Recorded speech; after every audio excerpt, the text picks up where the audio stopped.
നമസ്തേ പ്രിയമുള്ള പ്രേക്ഷകരെ, ഇവിടെ ശ്രീ വേദവ്യാസനാൽ വിരചിതമായ ഭഗവത്ഗീതയിലെ സാഖ്യയോഗമിതി 2-ാമത്തെ അധ്യായത്തിലെ 66-ാമത്തെ ശ്ലോകമാണ് നാം ചർച്ച ചെയ്യുന്നത്. പ്രിയമുള്ള പ്രേക്ഷകരാദ്യം ശ്ലോകം ശ്രദ്ധിക്കുക.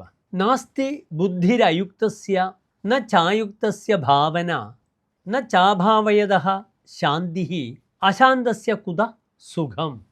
അടുത്തതായി പ്രസ്തുത ശ്ലോകത്തിൻ്റെ പദച്ഛേദമാണ് നാം ചർച്ച ചെയ്യുന്നത്. ശ്രദ്ധിക്കുക.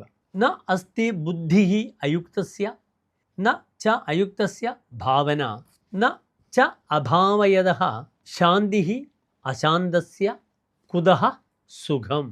ഇനി പ്രസ്തുത ശ്ലോകത്തിൻ്റെ അന്വയം നാം ചർച്ച ചെയ്യുന്നു. ശ്രദ്ധിക്കുക. അയുക്തസ്യ ബുദ്ധി ന അസ്തി അയുക്തസ്യ ഭാവന ച ന അഭാവയതഃ ശാന്തി ന ച അശാന്തസ്യ സുഖം കുതഃ.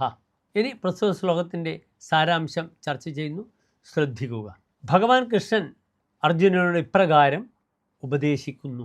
സ്വന്തം ഇന്ദ്രിയങ്ങളെ സ്വാധീനപ്പെടുത്താൻ കഴിയാത്തവന് ആത്മരൂപജ്ഞാനമോ ആത്മധ്യാനമോ ഉണ്ടാകുന്നില്ല. ആത്മധ്യാനമില്ലാത്തവന് ശാന്തി ലഭിക്കില്ല. അശാന്തന് സുഖവും ലഭ്യമല്ല. നമസ്തേ.